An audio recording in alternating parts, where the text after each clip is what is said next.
Bonjour, donc voilà, aujourd'hui je vais vous faire donc un petit schéma qui représente donc la création ou la formation d'un anticyclone et une dépression. Alors dans un premier temps, je vous fais ici, voilà, une petite maison.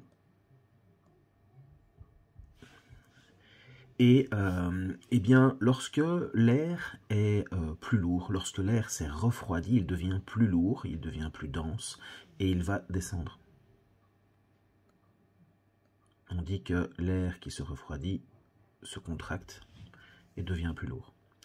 Lorsque l'air descend, eh bien, il y a tendance à ce que, eh bien, il fasse ensoleiller et que les nuages, eh bien, s'en aillent.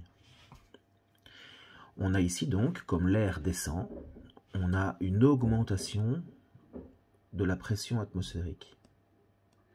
Elle est d'ailleurs supérieure à 1013 hectopascales. On dit qu'on est dans une zone de haute pression, ou aussi appelée anticyclone. Ok ?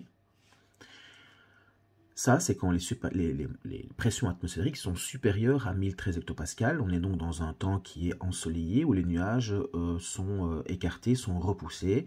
L'air est froid, donc l'air, qu'est-ce qu'il fait lorsqu'il est froid? Il devient plus lourd et il descend, et donc il pousse sur les surfaces, et donc la pression atmosphérique augmente.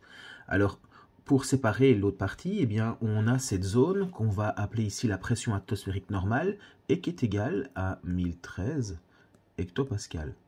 C'est la limite entre cette situation-là et la nouvelle situation ici.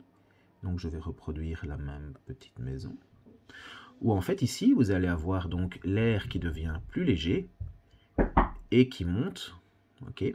Une fois que l'air monte, eh bien, il va se refroidir dans les couches supérieures de l'atmosphère et il va condenser pour former peut-être des précipitations, c'est ce qu'on appelle la condensation. Donc quand l'air devient plus chaud, lorsqu'il se réchauffe, il devient plus léger et il monte dans l'atmosphère.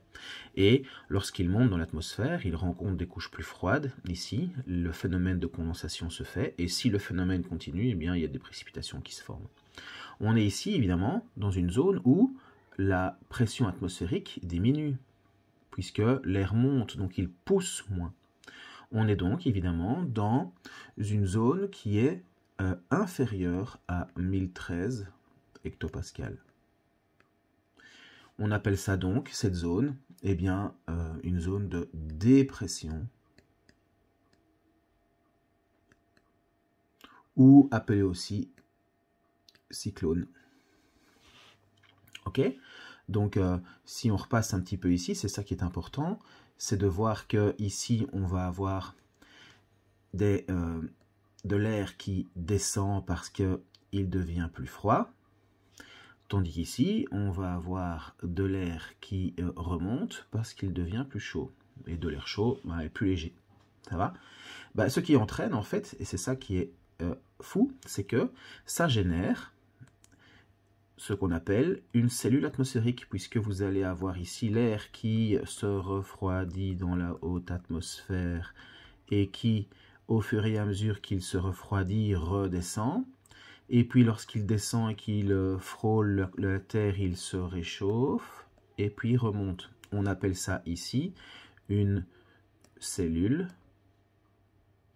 atmosphérique. Voilà. Et c'est cette circulation d'air qui peut générer également ce qu'on appelle les vents, puisque plus la circulation ici d'air se fait vite, et plus à cet endroit-là, on peut avoir des vents plus importants. Donc ici, ce qui est important de voir, c'est que c'est le comportement de la masse d'air lorsque la masse d'air est soit froide ici, soit chaude de l'autre côté. Ça va? Donc qu'est-ce qui fait que le temps peut changer? Eh bien, c'est la température de la masse d'air. Voilà. Et il ne faut pas oublier que la séparation de ces deux choses-là, et bien de ces deux situations-là, c'est la pression atmosphérique normale qui est ici au milieu à 1013 hectopascales. Voilà, voilà.